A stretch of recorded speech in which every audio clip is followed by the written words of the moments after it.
Hello and welcome back friends. Topper bench में आप सबका स्वागत है। आज हम लोग क्लास 9 का साइंस चैप्टर 1 पढ़ेंगे, मैटर इन आवर सराउंडिंग्स। हम लोग पहले के क्लासेस में भी मैटर्स को पढ़ चुके हैं। मैटर क्या होता है? मैटर हम लोग पहले पढ़े थे, anything which occupies space and have मास। तो इसको हम लोग मैटर कहते थे। कोई भी चीज़ जो कोई जगह, कोई स्पेस ऑक्यूपाई करता है और उसका वज़न हो, उसका मास हो, कुछ थोड़ा भी मास हो, तो हम लोग उसको मैटर कंसीडर करते थे। पहले हम लोग यही पढ़े थे। तो आइए हम लोग स्टार्ट करते हैं ये चैप्टर को। क्लास 9 का चैप्टर 1 है, तो इसमें देखते हैं कि क्या है, इसमें कुछ अलग है क्या, हम लोग यहाँ पढ़ेंगे। तो यहाँ आप लोग देखते हैं, everything in this universe is made of material which scientist have named matter. The air we breathe, the food we eat, stones, clouds, stars, plants, and animals, even a small drop of water or a particle of sand, everything is matter. Means everything which we are seeing, which we are touching, which we are having is considered to be matter. We can also see, as we look around, that all the things mentioned above occupy space and have mass. और हम लोग ये जितना भी नाम लिए, अभी जितना भी ये ऑब्जेक्ट्स का नाम लिए, तो ये सारे जो हैं, ये सारे ऑक्यूपाई स्पेस करते हैं, ऑक्यूपाई स्पेस एंड हैव मास, और उसका कुछ मास भी है, कुछ वज़न भी है, कुछ जगह ये लोग लेता है, और कुछ मास भी है, कुछ वज़न है। In other words they have both mass and volume. Mass and volume दोनों है इनमें। तो हम लोग इसको ही तो मैटर कहते हैं। तो मैटर इसको हम लोग बोलते हैं। पहले भी हम लोग यही पढ़े थे, अभी भी यही है, और आगे हम लोग देखेंगे कि फिज़िकल नेचर ऑफ मैटर में क्या आएगा, नेचर क्या होता है उसका, फिज़िकल देखेंगे कि कैसा होता है ये नेचर ऑफ मैटर। तो matter is made up of particles, ये भी हम लोग पहले पढ़ चुके हैं, ठीक है। तो फिर से उसको याद करते हैं हम लोग। Matter is made up of particles. तो मैटर के अंदर में, मैटर तो सबसे पहले होता है सॉलिड, लिक्विड एंड गैस। तो सॉलिड के अंदर भी कुछ पार्टिकल्स होते हैं, लिक्विड के अंदर भी पार्टिकल्स होते हैं, और गैस के अंदर भी पार्टिकल्स होते हैं। तो हम लोग देखेंगे इसमें कि एक यहाँ पे एक्सपेरिमेंट दिया गया है। तो इस एक्सपेरिमेंट में दिखाया गया है कि कोई भी मैटर जो होता है वो कंटिन्यूअस होता है या फिर पार्टिकुलेट होता है। मतलब यहाँ पे जैसे दिया गया है कि जैसे ब्लॉक ऑफ वुड है, ब्लॉक ऑफ वुड है, वो टाइटली पैक्ड पार्टिकल से बना हुआ है, ऐसे ही लगता है, ठीक है। वेयर एज दूसरा जो चीज़ है वो ऐसा है कि सैंड, लगता है कि सैंड से बना हुआ। तो ये दो बातें हैं, ठीक है। वुड जैसा एकदम सॉलिड, वुड लकड़ी जो होता है एकदम सॉलिड लगता है, और सैंड जो है वो ऐसा मतलब ग्रैनुल्स बिखरा हुआ टाइप का लगता है। तो दोनों में से कौन मैटर में इस तरह का कैसा पार्टिकुलेट है या कंटिन्यूअस है, ये हम लोग देखेंगे। तो इस एक्सपेरिमेंट में यही दिखाया गया है कि ये बीकर लिया गया है और इसमें वाटर लिया गया है और सॉल्ट और शुगर को ऐड किया गया है यहाँ पे। तो सॉल्ट और शुगर जब ऐड करते हैं और उसको थोड़ा सा चलाते हैं तो वो उस पर घुल जाता है। घुल जाता है तो वो जाता कहाँ है, ये क्वेश्चन अराइज होता है। तो क्वेश्चन अराइज होता है, सॉल्ट और शुगर घुल गया तो वो गया कहाँ? तो सॉल्ट और शुगर जो है वाटर में मौजूद, वाटर लिक्विड है और सॉल्ट और शुगर सॉलिड है।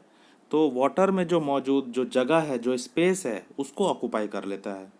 तो यहाँ पे यही प्रूव होता है कि लिक्विड के बीच में, लिक्विड के पार्टिकल्स जो होता है, इंटरमॉलिकुलर पार्टिकल्स जो होता है, उसके बीच में स्पेस होता है। उन स्पेस में सॉल्ट और वाटर जो है वो डिज़ोल्व होकर के ऑक्यूपाई कर लिया स्पेस को। वही इसमें बताया गया, when we dissolve salt in water, the particles of salt get into the spaces between the particles of water. Water के पार्टिकल्स में वो घुस जाता है। तो इससे यही पता चलता है कि सॉलिड और लिक्विड और गैस जो है, तो मैटर जो है वो स्मॉल पार्टिकल से मिलकर के बनता है, और उन पार्टिकल्स के बीच में थोड़े गैप होते हैं। तो सॉलिड में गैप कम होता है, ना के बराबर होता है, गैप होता ही नहीं है लगभग। और लिक्विड में थोड़ा थोड़ा गैप होता है और गैस में बहुत ज़्यादा गैप होता है इंटरमॉलिक्यूलर पार्टिकल्स के बीच में, जो हम लोग आगे देखेंगे और पढ़ेंगे। ये तो हम लोग पहले से हम लोग जानते हैं, पहले पहले क्लासेस में भी हम लोग पढ़ चुके हैं कि इंटरमॉलिक्यूलर गैप्स क्या होता है और उनके बीच में क्या होता है, इंटरमॉलिक्यूलर गैप्स और इंटरमॉलिक्यूलर फोर्सेस, ये सब तो हम लोग पढ़ ही चुके हैं। तो उसी चीज़ को हम लोग पढ़ेंगे और अच्छे से। How small are these particles of matter, कितना स्मॉल होता है ये पार्टिकल्स ऑफ मैटर। तो पार्टिकल्स ऑफ मैटर इतना छोटा हो सकता है कि हम लोग वो इमेजिन भी नहीं कर सकते हैं। एक एक्सपेरिमेंट यहाँ भी दिया गया है, टेक 2-3 क्रिस्टल्स ऑफ पोटेशियम पर magnet and dissolve them in 100 ml of water. 100 ml of water लेना है आपको, जिसमें पोटेशियम पर मैग्नेट का 2-3 क्रिस्टल्स डालना है और खोल देना है, वो सॉल्यूशन बना लेना है। जब ये 100 ml का सॉल्यूशन बन गया है, उसके बाद हमको एक 90 ml का सॉल्यूशन, 90 ml का वाटर का सॉल्यूशन लेना, वाटर लेना है, not solution, only water, plain water 90 ml का, ठीक है। और इसमें से 10 ml उठा करके इसमें डालना है, ठीक है। मीन्स ये 100 ml अब हो गया। अब फिर इसमें से 10 ml उठा करके इसमें डालना है, ये 90 था पहले, फिर ये 100 हो गया, सारा 90-90 लेना है, ठीक है। और बाद में जब 10-10 ml इसमें डालेंगे ऐसे करके तो वो 100 हो जाएगा। तो यहाँ पे ये हम लोग प्लेन वाटर लिए, प्लेन वाटर लेने के बाद उसमें पोटेशियम परमैंगनेट क्रिस्टल डाले तो ये पिंक कलर हो गया 100 ml का। और इस 100 ml से 10 ml उठा करके इसमें हम लोग डालें, 90 ml था ये, फिर 100 ml हो गया। फिर इसमें से 10 ml उठा करके इसमें डाले, फिर इसमें से उठा करके इसमें डाले, तो सब 90 ml वाला 100 ml हो गया। और कलर देखिए, ये फर्स्ट वाला जो 100 ml है इसका कलर डीप है, फिर थोड़ा लाइट हो गया, फिर थोड़ा लाइट हो गया, फिर एकदम लाइट हो गया। बट पिंक कलर है वो कम्प्लीटली रिमूव नहीं हो रहा है। इसका मतलब यही है कि जो पार्टिकल्स है पोटेशियम पर मैग्नेट का, उसका जो पार्टिकल्स है वो बहुत माइन्यूट है, बहुत स्मॉल है, टाइनी, जो हम लोग देख नहीं सकते हैं। उसको कितना भी पार्ट में हम लोग ऐसे डिस्ट्रीब्यूट कर दिए, उसको कितना भी बार डाइल्यूट कर दिए, लेकिन फिर भी उसमें कुछ कुछ पार्ट रह ही गया है, तभी तो पिंक कलर है। तो इससे यही प्रूव होता है कि जो पार्टिकल्स है वो बहुत छोटा छोटा पार्टिकल्स होता है, बहुत छोटा छोटा होता है, जो हम लोग नेकेड आई में नहीं देख सकते हैं। तो इस एक्सपेरिमेंट को आप डेटॉल के साथ भी कर सकते हैं, डेटॉल एंड वाटर के साथ। थोड़ा सा डेटॉल अगर आप हम लोग पानी में मिलाते हैं तो उसको, उस पानी को थोड़ा थोड़ा करके और भी पानी में मिलाते जाओ अलग अलग बकेट में, लेकिन फिर भी आपको सारे बकेट में से डेटॉल का स्मेल ज़रूर आएगा, क्योंकि डेटॉल का जो पार्टिकल्स है, वो जो पार्टिकल्स है उसका, वो सारे बकेट में जाता जा रहा है, बहुत छोटा छोटा होता है, इसलिए सारे बकेट में थोड़ा थोड़ा चला ही जाता है, ख़त्म नहीं होता है वो। The particles of matter are very small, they are small beyond our imagination. हम लोग वो इमेजिन भी नहीं कर सकते, हम लोग सोच भी नहीं सकते कि वो पार्टिकल्स कितना छोटा होता है, मैटर का जो पार्टिकल्स होता है वो कितना छोटा होता है, और स्मॉल स्मॉल पार्टिकल्स से मिलकर ही मैटर बनता है। देन है characteristics of particles of matter. Particles जो होता है मैटर का, मैटर के अंदर पार्टिकल्स होता है, पार्टिकल्स से मिलकर ही मैटर बनता है। तो अंदर जो पार्टिकल्स होता है उसका कैरेक्टरिस्टिक्स क्या क्या हो सकता है। Particles of matter have space between them, ये हम लोग पुराने क्लासेस में भी पढ़ चुके हैं। जैसे हम लोग ये देख रहे हैं, ये जैसे एक सॉलिड है, ठीक है, तो ये तो पार्टिकल से मिल करके बना हुआ होता है ऐसे ऐसे करके, है ना। तो हम लोग जानते हैं कि सॉलिड का जो पार्टिकल्स होता है वो एक दूसरे से एकदम पैक्ड होता है, चिपका हुआ रहता है, उसमें स्पेस बिल्कुल नहीं होता है, एकदम टाइटली पैक्ड होता है, ठीक है। ये सॉलिड का ये डायग्राम ऐसा हो सकता है, ऐसा फिगर हो सकता है सॉलिड का, जिसमें इंटरमॉलिकुलर जो पार्टिकल्स होता है वो टाइटली पैक्ड होता है, ठीक है। तो particles of matter have space between them, यही हम लोगों को पढ़ना है। तो हम लोग ऐसे पढ़ सकते हैं, पहले के क्लासेस में जो पढ़े वही पढ़ना है अभी भी। जैसे ये हो गया आपका सॉलिड का, और जब हम लोग लिक्विड का पार्टिकल्स को देखेंगे तो लिक्विड का पार्टिकल्स जो होता है वो थोड़ा दूर दूर होता है, ठीक है। देखो लिक्विड के पार्टिकल्स के बीच में गैप है, तो इंटरमॉलिकुलर पार्टिकल्स के बीच में थोड़ा गैप है। और जब गैस का हम लोग देखेंगे तो गैस का पार्टिकल्स के बीच में बहुत बड़ा गैप होता है, बहुत बड़ा बड़ा गैप होता है, बीच में बहुत बड़ा गैप होता है, दूर दूर होता है वो, ठीक है। तो यहाँ पे वही एक्सपेरिमेंट्स सारे दिए हुए हैं। Particles of matter are continuously moving, ये दूसरा है। जो पार्टिकल्स होता है मैटर का वो कंटिन्यूअसली मूव करते रहता है। कैसे ना, ये एक एक्सपेरिमेंट है जिसमें दिया गया है कि आप इंसेंस स्टिक लीजिए, जो अगरबत्ती होता है जो हम लोग घर में जलाते हैं पूजा के पर्पज़ से, तो उसको अगर कहीं पे बिना जलाए हुए अगर कोई कॉर्नर में रख देते हैं तो उसको आपको स्मेल करने के लिए उसके पास जाना पड़ेगा। लेकिन अगर उसको आप फायर कर देते हैं, अगर उसको आप जला देते हैं, तो उसका स्मेल जो है पूरे रूम में, पूरे घर में फैल जाता है। मीन्स जैसे ही उसको हीट किए तो वो उसका पार्टिकल्स जो है एयर में मिक्स हो गया, गैस में मिक्स हो गया और डिफ्यूज़ होकर के पूरा रूम में फैल गया। तो इसी तरह का एक्सपेरिमेंट यहाँ पे दिया हुआ है। तो यहाँ पे बोल रहा है कि हम लोग यहाँ पे क्या कंक्लूड करते हैं, particles of matter are continuously moving, that is they possess what we call kinetic energy. तो क्या होता है कि वो जो इंसेंस स्टिक का जो हम लोग देखें अभी एक्सपेरिमेंट, इसमें अगरबत्ती का एक्सपेरिमेंट, जिसमें क्या होता है कि पार्टिकल्स कंटिन्यूअसली मूव करता है एयर में, ठीक है। तो वही पार्टिकल्स जो होता है वो पोजेस करता है काइनेटिक एनर्जी। काइनेटिक एनर्जी वही एनर्जी होता है जो मूव कराने का क्षमता देता है, ठीक है। एज द टेम्परेचर राइजेज, जैसे ही टेम्परेचर बढ़ता है the particles move faster. Temperature जैसे ही बढ़ेगा वैसे वैसे ही पार्टिकल्स और ज़्यादा फास्ट मूव करेगा। So we can say that with the increase in temperature the kinetic energy of the particles also increases. जैसे ही टेम्परेचर बढ़ेगा वैसे ही काइनेटिक एनर्जी भी बढ़ेगा, ठीक है। In the above three activities, we observe that the particles of matter intermix on their own each other. They do so by getting into the spaces between the particles. This intermixing of particles of two different types of matter on their own is called diffusion. तो इसको ही diffusion बोलते हैं। किसको diffusion बोलते हैं? जब एक particle, matter का एक पार्टिकल जो है वो दूसरे पार्टिकल्स में मिक्स हो जाता है। जैसे जो इंसेंस स्टिक हम लोग जलाएं, जो अगरबत्ती हम लोग जलाएं, उसका जो धुआं, उसका जो स्मोक निकला, उसका जो फ्यूम निकला, सुगंध जो निकला, वो एयर के पार्टिकल्स में मिक्स हो गया। तो इस मिक्स को, अपने आप में ही मिक्स हो जाने को ही हम लोग डिफ्यूज़न बोलते हैं, ठीक है। डिफ्यूज़न का डेफिनेशन याद रखना है। देन अगला टॉपिक आ रहा है particles of matter attract each other. जो इंटरमॉलिकुलर पार्टिकल्स होता है वो अब खुद को अट्रैक्ट करता है एक दूसरे को, ठीक है। जैसे सॉलिड जो होता है, सॉलिड के अंदर जो इंटरमॉलिकुलर पार्टिकल जो होता है वो एकदम टाइटली पैक्ड होता है, हम लोग को पता है, एक दूसरे से चिपका हुआ था, तो उसमें अट्रैक्शन ज़्यादा होता है, ठीक है, सॉलिड में, इसीलिए वो चिपका हुआ रहता है। और लिक्विड में थोड़ा कम होता है और गैस में बिल्कुल ही नहीं होता है। तो यहाँ पे एक्सपेरिमेंट दिया हुआ है, इस तरह से आप लोग ऐसे कमर पे हाथ रख करके एक बार होल्ड करना है, ठीक है। एक ग्रुप बनाना है और दूसरा ग्रुप बनाना है जो हाथ पकड़ करके करेगा। ये देखिए, the second group should hold hands from human chain. और थर्ड ग्रुप बनाना है, third group should form a chain by touching each other with only the finger tips. और पहला ग्रुप ये है जिसमें the first group should hold each other from the back and lock arms, ठीक है। Hand, इसमें देखिए आर्म्स को लॉक कर दिया गया है यहाँ पे, ठीक है, अच्छे से।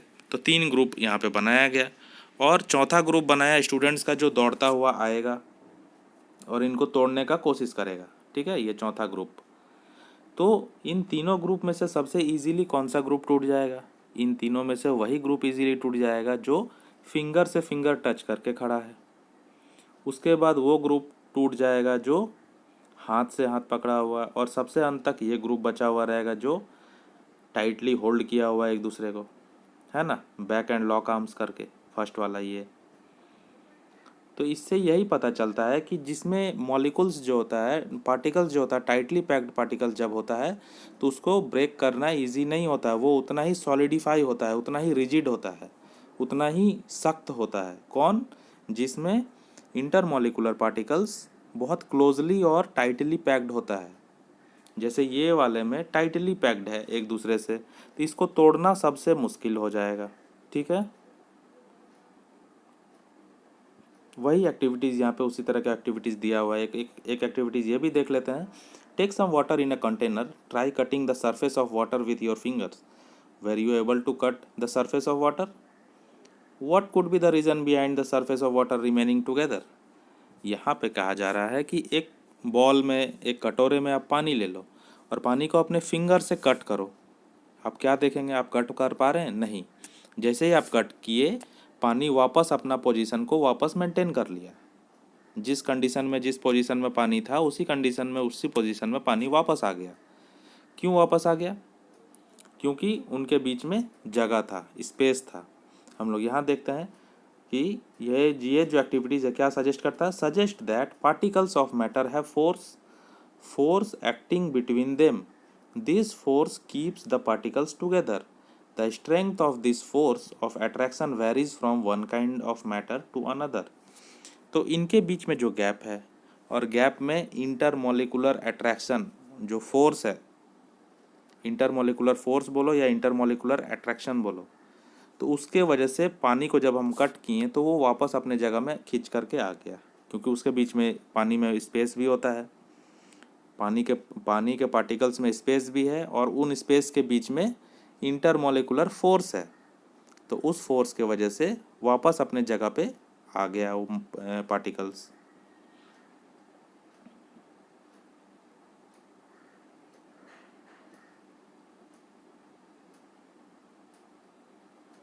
यहाँ पे एक एक्सपेरिमेंट है जिसमें आयरन नेल है, चौक है और रबर बैंड है।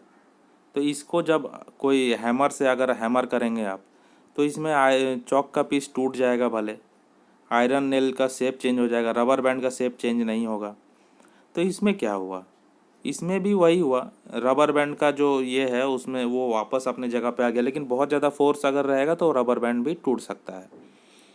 और नेल्स जो है, आयरन नेल जो है उसमें भी टाइटली पैक्ड है, तो टाइटली पैक्ड है तो लेकिन वो उसको जब हैमर किया जाएगा आयरन नेल को, तो वो अपना शेप बदल लेगा, लेकिन वापस अपने शेप में आ नहीं पाएगा, क्योंकि उसमें गैप्स नहीं है।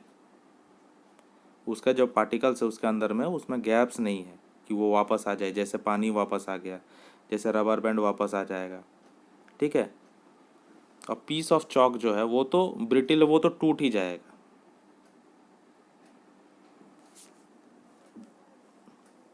आगे हम लोग देखते हैं और क्या है। स्टेट्स ऑफ मैटर,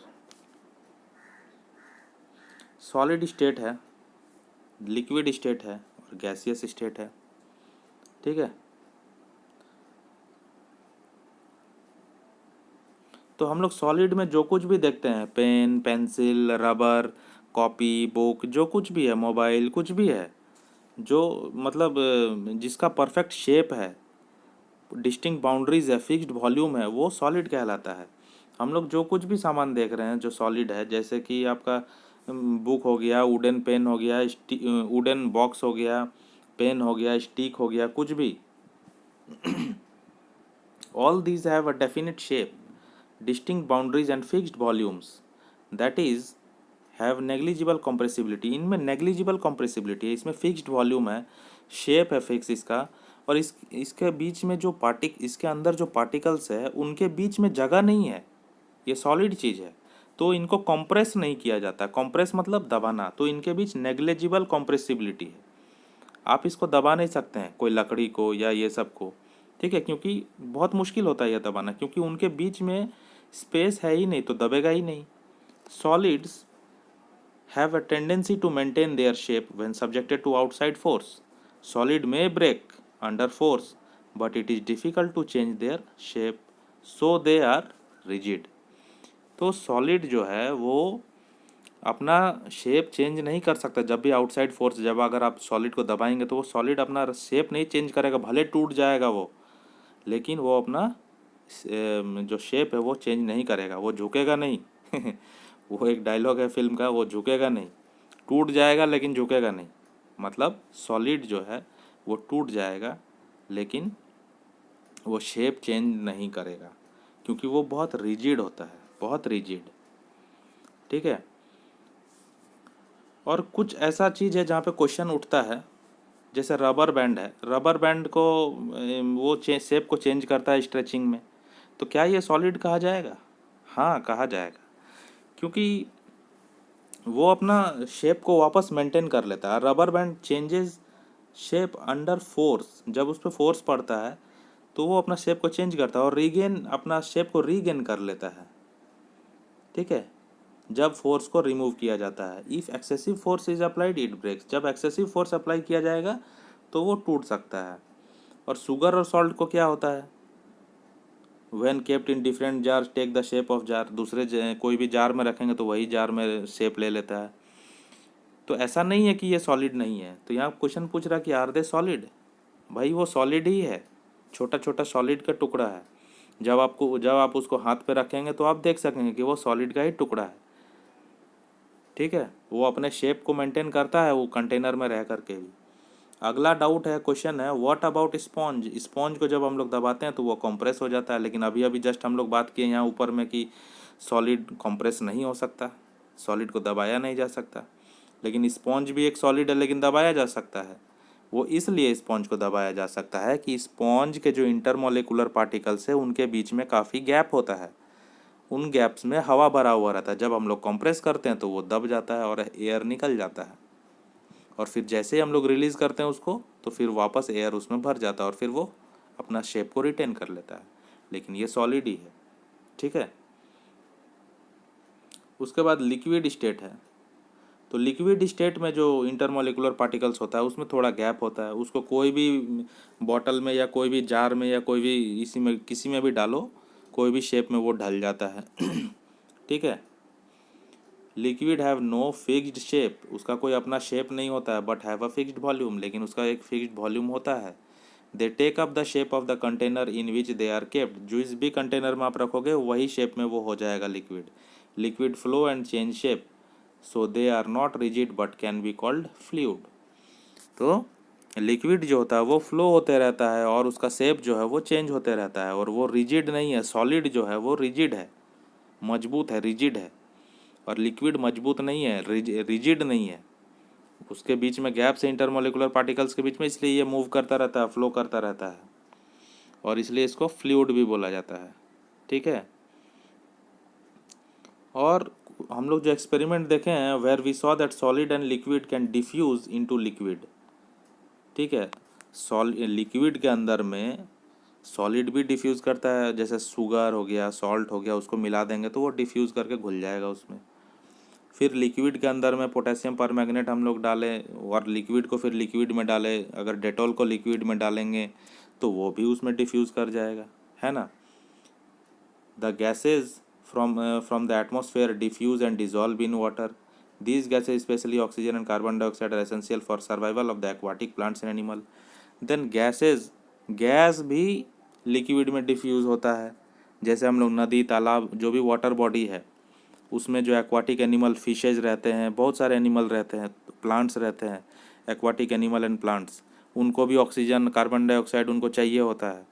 तो वो उनको कहाँ से मिलता है? उनको पानी से मिलता है, पानी में डिज़ोल्व होता है। तो ये भी यहाँ पे प्रूव हो रहा है कि गैस जो है, गैस जैसे कि ऑक्सीजन और कार्बन डाइऑक्साइड जो है वो पानी में डिज़ोल्व होता है। पानी में डिज़ोल्व होता है तभी तो फिशेज़ और अदर जो प्लांट्स एनिमल्स है पानी में, वो लोग उस सांस ले पाते हैं।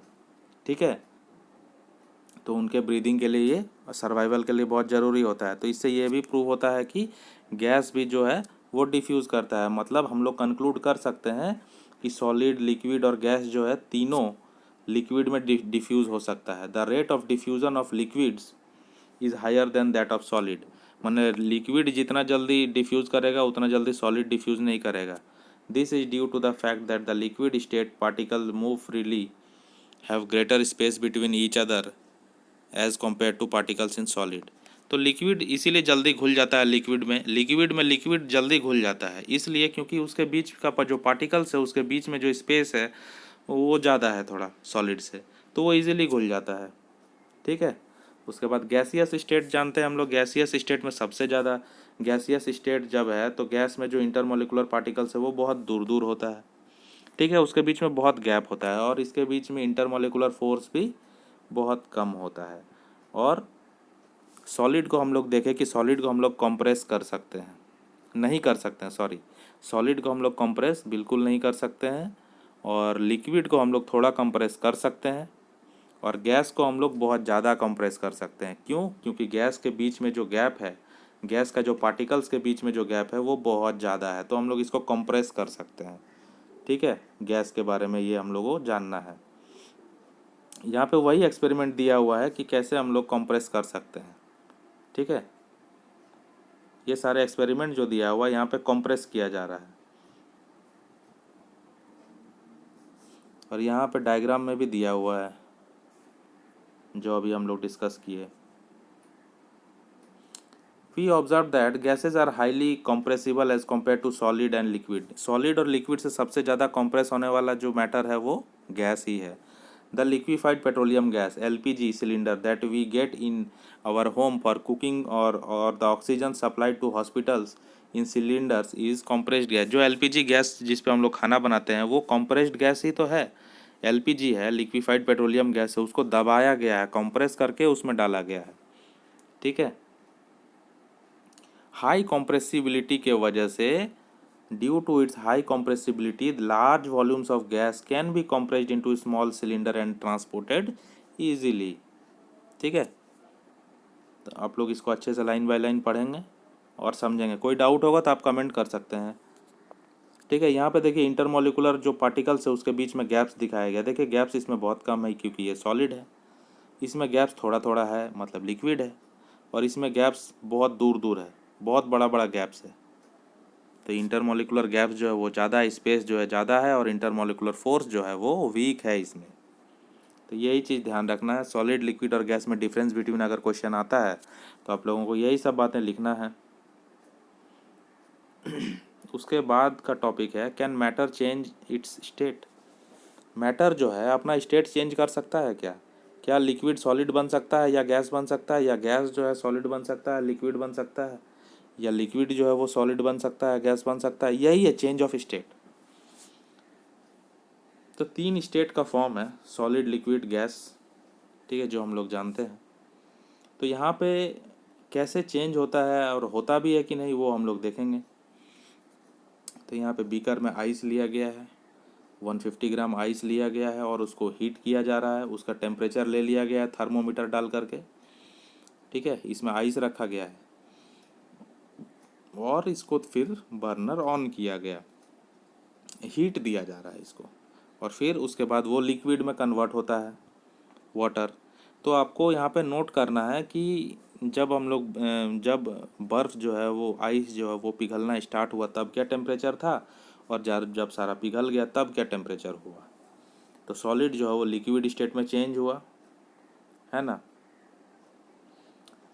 तो हम लोगों को यहाँ पे क्या पता चलेगा, on increasing the temperature of solid the kinetic energy of the particle increases. तो सॉलिड को जैसे ही, आइस को जैसे ही हीट किया तो उसका काइनेटिक एनर्जी, पार्टिकल्स का जो काइनेटिक एनर्जी है वो बढ़ गया, और बढ़ जाने पे क्या होता है कि वो मूव करने लगा। ठीक है, due to the increase in kinetic energy. Kinetic energy बढ़ना मतलब, काइनेटिक एनर्जी का मतलब ही होता है मूवमेंट। तो वो मूव करने लगा। Particles start vibrating with greater speed, vibrate करने लगा। The energy supplied by heat overcomes the force of attraction between the particles. The particles leave their fixed position and move freely. तो solid था पहले ice, तो उसके बीच में जो जो उसका जो फोर्स था, फोर्स ऑफ अट्रैक्शन था, वो वीक पड़ने लगा। ठीक है, वो वीक पड़ने लगा क्योंकि हीट ज़्यादा होने लगा। हीट ज़्यादा हुआ तो उसको ओवरकम कर दिया फोर्स ऑफ अट्रैक्शन को, और वो पार्टिकल्स जो है वो अपना फिक्स्ड पोजीशन से मूव करने लगा, हिल गया और फ्री हो गया। तो और वो लिक्विड में कन्वर्ट हो गया। The stage is reached when the solid melts and is converted to liquid. The minimum temperature at which a solid melts to become a liquid at the atmospheric pressure is known as melting point. ये आपको याद रखना है। The melting point of a solid is an indication of the strength of the force of attraction between its particles. Melting point of ice is 273.15 Kelvin. The process of melting, that is change of solid state into liquid state, is known as fusion. तो जब solid state से liquid state में convert हो रहा है तो उसको fusion बोला गया। When a solid melts its temperature remains same. जब सॉलिड मेल्ट करता है तो उसका टेम्परेचर सेम होता है। So where does the heat energy goes, लेकिन हीट एनर्जी जाता कहाँ है? क्योंकि हम लोग हीट देकर ही उसको कर रहे हैं कन्वर्ट। तो हीट एनर्जी को वो एब्जॉर्ब कर लेता है, आइस जो है उसको एब्जॉर्ब कर लेता है। ठीक है, जब हम लोग कंटिन्यू करते हैं बीकर को हीट करने के लिए, we continue to supply the heat, this heat gets used up in changing the state by overcoming the force of attraction between the particles, as this heat energy is absorbed by the ice without showing any rise in temperature। तो इसको absorb कर लेता है ice। It is considered that it gets hidden into the contents of the beaker and is known as latent heat। और इसको ही latent heat बोलते हैं, जो latent का मतलब ही होता है hidden होना। The word latent means hidden। The amount of heat energy that is required to change 1 kg of solid into liquid at atmospheric pressure at its melting point is known as latent heat of fusion। इसको आपको ज़रूर ध्यान में रखना है। ठीक है, ये इम्पोर्टेंट क्वेश्चन भी है।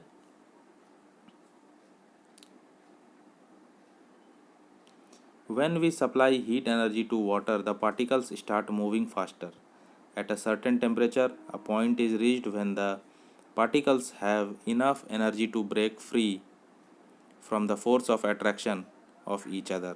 At this temperature, the liquid starts changing into gas। The temperature at which a liquid starts boiling at the atmospheric pressure is known as boiling point। ये भी important है। Boiling is a bulk phenomenon। Particles from the bulk of the liquid gain enough energy to change into vapor state। ये एक bulk method है।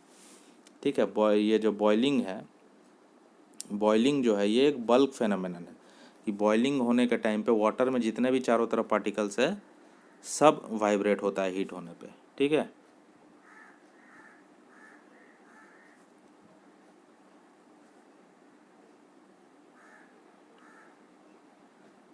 Can you define the latent heat of vaporisation?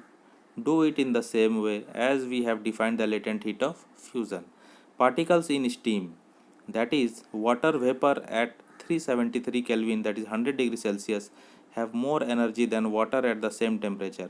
This is because particles in steam have absorbed extra energy in the form of latent heat of vaporization। So we infer that the state of matter can be changed into another state by changing the temperature। जब हम लोग temperature change करते हैं तब state of matter जो है दूसरे state में भी चेंज हो जाता है। केल्विन जो यहाँ पे एक इम्पॉर्टेंट नोट दिया हुआ है, kelvin is the SI unit of temperature. SI unit जो है केल्विन का, टेम्परेचर का, वो केल्विन है। ठीक है, तो कन्वर्सन दिया जाता है क्वेश्चन में कि 0 डिग्री सेल्सियस जो होता है, 0 डिग्री सेल्सियस इक्वल टू कितना होता है, 273 केल्विन माना जाता है। ठीक है, और जैसे अगर कन्वर्सन देगा, अगर 0 डिग्री को बोलेगा कि आप इसको 0 डिग्री सेल्सियस इसको केल्विन में बदलो, तो 0 डिग्री प्लस 273 करना है आप, तो आपको केल्विन में आ जाएगा। ठीक है, और अगर केल्विन में दिया हुआ है, अगर केल्विन में दिया हुआ जैसे 273 केल्विन दिया हुआ है, ठीक है, केल्विन को आपको सेल्सियस में बदलना है, तो इसमें आपको 273 माइनस करना है, तो 273 minus 273 equal to 0 degree Celsius. ठीक है, ऐसे ही करना, कोई भी नंबर देगा तो आपको ऐसे ही कन्वर्ट करना है।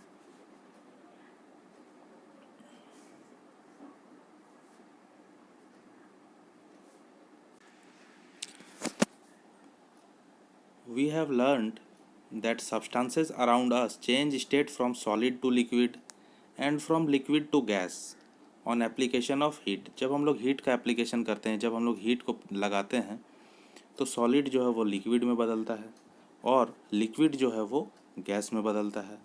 But there are some that change directly from solid state to gaseous state and vice versa without changing into liquid. तो ऐसा केसेस भी है जब सॉलिड जो है वो डायरेक्ट गैस बन जाता है हीट देने पे, सॉलिड जो है वो डायरेक्ट गैस बन जाता है। तो ऐसा एग्जांपल्स हम लोग देखेंगे।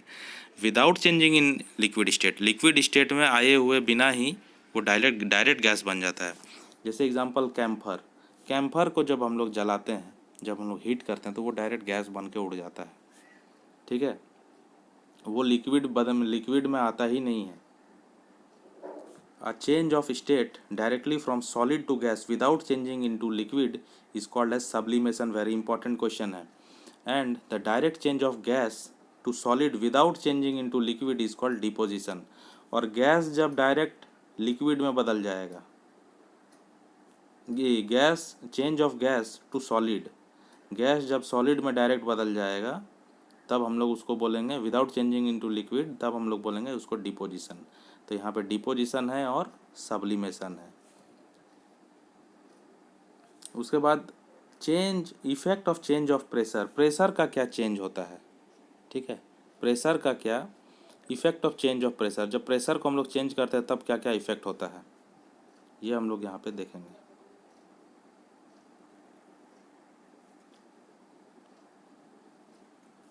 तो यहाँ पे एक्सपेरिमेंट किया गया है कि मैटर यहाँ पे रखा गया है और उसको पिस्टन से यहाँ पे सिलेंडर में दबाया जा रहा है. तो जब यहाँ पे देखो, यहाँ पे जब ऊपर है यहाँ पे और दबाया गया, यहाँ पे एकदम दबाया गया, तो इसका जो पार्टिकल्स है वो एक दूसरे के नज़दीक आता है. जब हम लोग कंप्रेस करते हैं, जब हम लोग प्रेशर देते हैं, जब ज़्यादा प्रेशर दिए तो क्या हुआ, यहाँ पे ज़्यादा प्रेशर जब दिए तो सारा पार्टिकल जो एकदम नज़दीक आ गया है. यहाँ पे डॉट डॉट देखो दिख रहा है, इसमें देखो थोड़ा दूर है, इसमें देखो एकदम दूर है, यहाँ पे प्रेशर नहीं दिया गया है.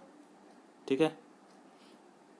By applying pressure particles of matter can be brought closer together. तो प्रेशर दे करके हम लोग पार्टिकल्स को क्लोज ला सकते हैं, यही कहना है इस एक्सपेरिमेंट का. Applying pressure and reducing temperature can liquefy gases. जब हम लोग प्रेशर ज़्यादा देते हैं और टेम्परेचर को रिड्यूस करते हैं तो गैस जो है लिक्विफाई हो जाता है, वो लिक्विड में बदल जाता है. Have you heard solid carbon dioxide. क्या आपने सुना है सॉलिड कार्बन डाइऑक्साइड के बारे में, CO2. It is stored under high pressure. इसको हाई प्रेशर में रखा जाता है. Solid CO2 gets converted directly to gas state. Solid CO2 जो होता है वो डायरेक्टली गैस में चला जाता है, गैस स्टेट में, on decreasing pressure to 1 atmosphere. जब हम लोग प्रेशर को 1 एटमॉस्फेयर में चेंज करते हैं, without coming into liquid state. Solid जो है लिक्विड ना बनते हुए डायरेक्ट गैस बन जा रहा है. This is the reason that solid carbon dioxide is also known as dry ice. इसीलिए इसको ड्राई आइस बोला जाता है. ये वेरी इंपॉर्टेंट क्वेश्चन है हमेशा के लिए, कॉम्पिटिशन्स के लिए भी और आपके एग्ज़ाम्स के लिए भी. ड्राई आइस कार्बन डाइऑक्साइड को बोला जाता है. Thus we can say that pressure and temperature determine the state of substance whether it will be solid, liquid or gas. तो प्रेशर का इफेक्ट होता है.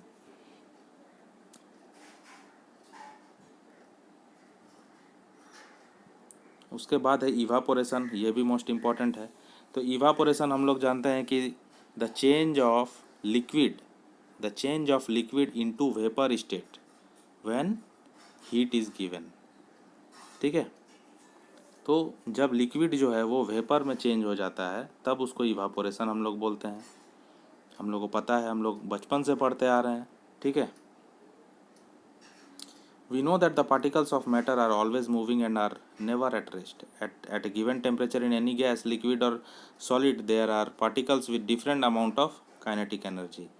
In case of liquid, a small fraction of particles at the surface having higher kinetic energy is able to break away from the force of attraction of other particles and gets converted into vapor.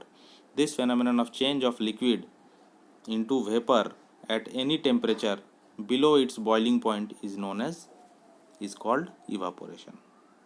उसके बाद factors affecting evaporation. कौन कौन सा factor जो है evaporation को affect करता है, ये भी हम लोग देख लेते हैं. Increase of surface area. जब हम लोग सरफेस एरिया को बढ़ाते हैं तब इवापोरेशन बढ़ जाता है. ठीक है.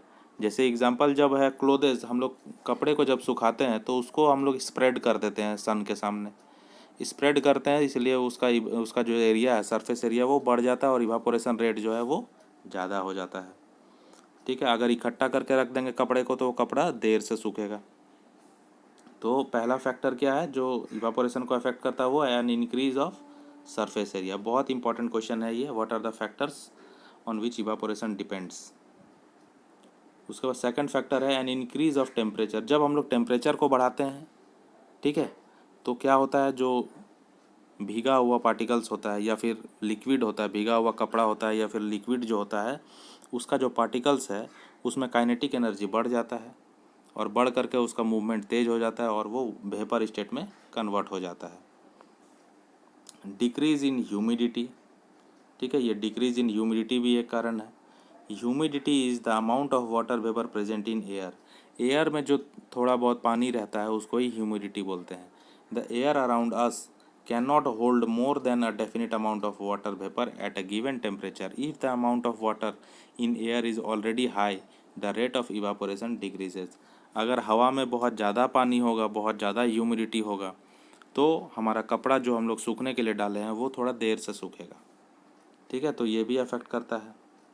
An increase in wind speed, अगर विंड स्पीड बढ़ेगा तो वाटर वेपर का जो कन्वर्सन है वाटर का वाटर वेपर में वो भी बढ़ेगा। With the increase in wind speed the particles of water vapour move away with the wind decreasing the amount of water vapour in the surrounding.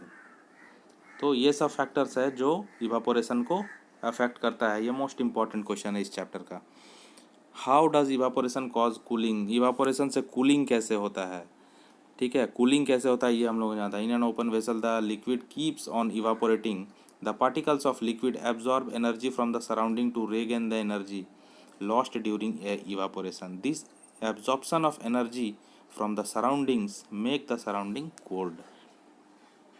क्या होता है कि जब इवापोरेशन होता है तो उस टाइम में particles of liquid absorb energy from the surrounding, तो लिक्विड का जो पार्टिकल है वो सराउंडिंग से एनर्जी अब्जॉर्ब करता है। क्यों अब्जॉर्ब करता है? क्योंकि उसका जो एनर्जी है वो लॉस हो चुका है इवापोरेशन के दौरान, तो उस एनर्जी को रीगेन करने के लिए वो इन्वायरमेंट से एनर्जी को एब्जॉर्ब करता है और उस एब्जॉर्ब करने के दौरान ही सराउंडिंग ठंडा हो जाता है, ठीक है, इसी से कूलिंग होता है।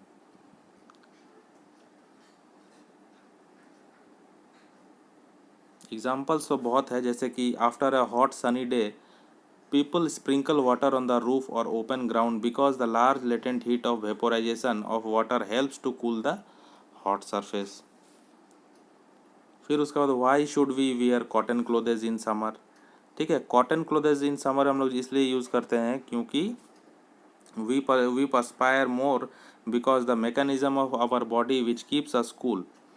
We know that during evaporation the particles at the surface of the liquid gain energy from the surrounding or body surface and change into vapor। The heat energy equal to the latent heat of vaporization is absorbed from the body, leaving the body cool। Cotton, being a good absorber of water, helps in absorbing the sweat and exposing it to the atmosphere for easy evaporation। Evaporation होने के बाद कपड़ा जो है वो तो easily सूख जाता है और देयर बाई हम लोगों को एक कूल सेंसेशन मिलता है बॉडी को। Why do we see water droplets, ये बहुत इंपॉर्टेंट क्वेश्चन भी है, इसको ध्यान में रखना है और ये भी एक इम्पॉर्टेंट क्वेश्चन है। Why do we see water droplets on the outer surface of the glass container containing ice cold water. जब हम लोग आइस कोल्ड वाटर रखते हैं ग्लास में तो उसके बाहर ड्रॉपलेट्स ऑफ वाटर कैसे आ जाता है?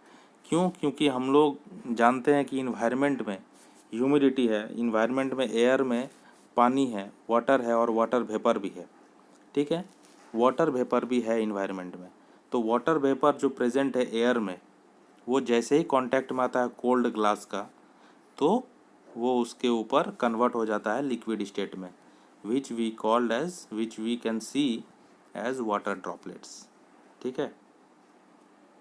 और कुछ साइंटिस्ट्स जो है, साइंटिस्ट जो अभी भी स्टडी चल रहा है साइंटिस्ट का, साइंटिस्ट 5 स्टेट ऑफ मैटर के बारे में बात कर रहे हैं बहुत पुराने समय से। सॉलिड, लिक्विड, गैस हम लोग जानते हैं और एक है प्लाज्मा और एक बोस-आइंस्टीन कंडेंसेट, ठीक है, इसको भी हम लोगों को पढ़ना है, ये सब हम लोगों को नॉलेज रखना है। आप इसको रीड कीजिएगा और ये चैप्टर यहाँ पे एंड होता है और हम लोग इस चैप्टर का जो समरी है, ये समरी यहाँ पे स्टार्ट होता है, इसका मैं एक छोटा वीडियो बना दूंगा ताकि आप लोगों को वो वीडियो एग्ज़ाम के लिए हेल्पफुल होगा। ये वीडियो तो आपको डिटेल में बना है, तो हम लोग एक छोटा वीडियो बनाएंगे जिसमें समरी और कीवर्ड्स रहता था, क्लास 8 का जैसा था, इसमें समरी हम लोग पढ़ेंगे, बहुत अच्छा होता है। ये पूरा चैप्टर का जो समरी है, सार है, वो छोटे से वीडियो में 5-10 मिनट के वीडियो में कंप्लीट आ जाएगा, जो रिवीजन के लिए बहुत हेल्पफुल होगा। एग्ज़ाम में इसको रिवीजन करके जाना होता है। तो अभी के लिए इतना ही। वीडियो अच्छा लगा होगा तो एक लाइक ज़रूर कीजिएगा और चैनल को सब्सक्राइब कीजिएगा। Thank you and have a nice day friends.